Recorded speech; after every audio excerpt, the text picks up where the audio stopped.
आज इस वीडियो में बात करेंगे मोकामा विधानसभा क्षेत्र की। वैसे जब भी चुनाव की बात आती है और अगर सीट हो मोकामा तो अपने आप में एक हॉट सीट बन जाता है। वजह है अनंत सिंह।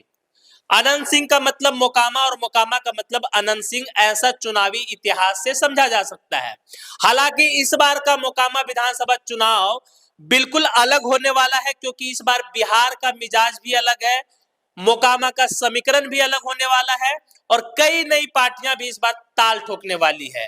इस वीडियो में समझेंगे चुनावी समीकरण क्या है और यहाँ का जातिगत जो आंकड़ा है वो क्या कहता है। तो देखिए, सबसे पहले समझिए कि मोकामा अनंत सिंह से पहले उनके बड़े भाई जो थे स्वर्गीय दिलीप सिंह यहाँ से प्रतिनिधित्व करते आए हैं। वो भी लगातार यहाँ से चुनाव जीतते रहे हैं, लेकिन जब से अनंत सिंह आए हैं उन्होंने चुनाव दर चुनाव अपनी जो जीत का अंतर है उसे बढ़ाते चले गए।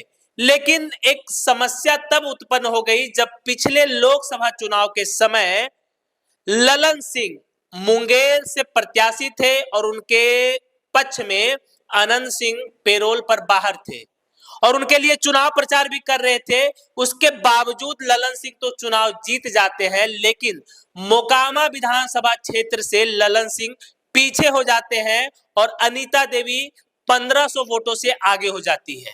तो समस्या यहीं से शुरू हो जाती है, चर्चा यहीं से शुरू हो जाता है। तो क्या खास बात होने वाला है इस बार चुनाव में और इस बार मोकामा में क्या समीकरण रहने वाला है?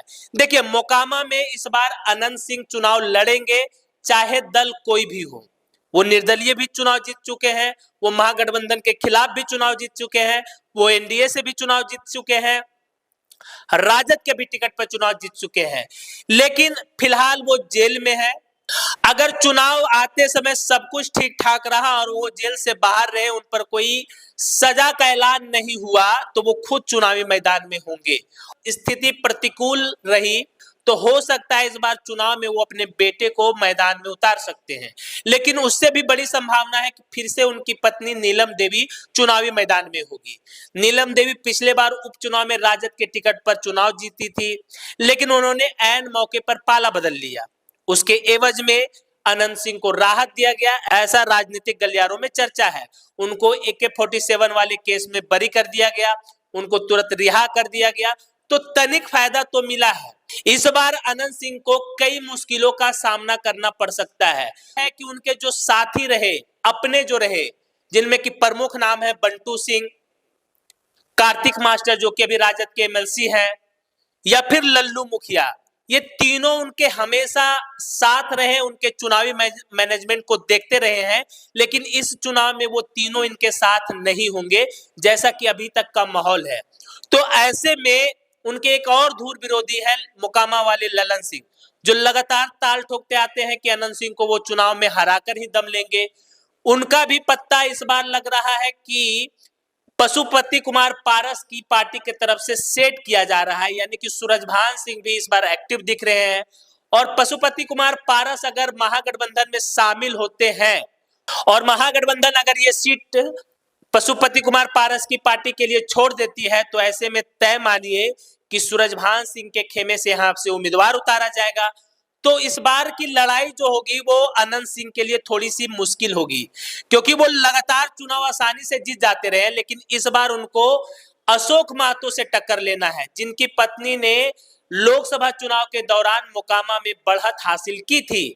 और अगर अभी के अनुसार देखा जाए तो महागठबंधन से अशोक महतो या उनकी पत्नी को यहां से चुनाव में उतारा जा सकता है।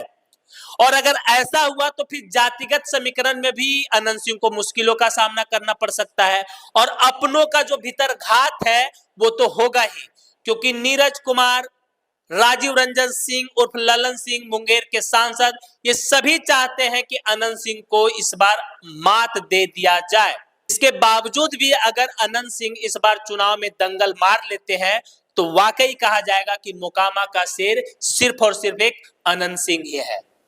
अगर बात करें मोकामा विधानसभा क्षेत्र में जातिगत समीकरण की, तो कुल मतदाता की संख्या 2,90,000 के आसपास है, जिसमें कि सवर्ण मतदाताओं की बात करें तो 1,10,000 के आसपास सवर्ण मतदाता है और उसमें भी सर्वाधिक भूमिहार समाज के मतदाता है। वहीं बात करें एमवाई समीकरण की तो उनकी संख्या लगभग 40,000 है, जिसमें कि 8 से 10,000 के आसपास मुस्लिम मतदाता है और 25 से 30,000 यादव मतदाता है।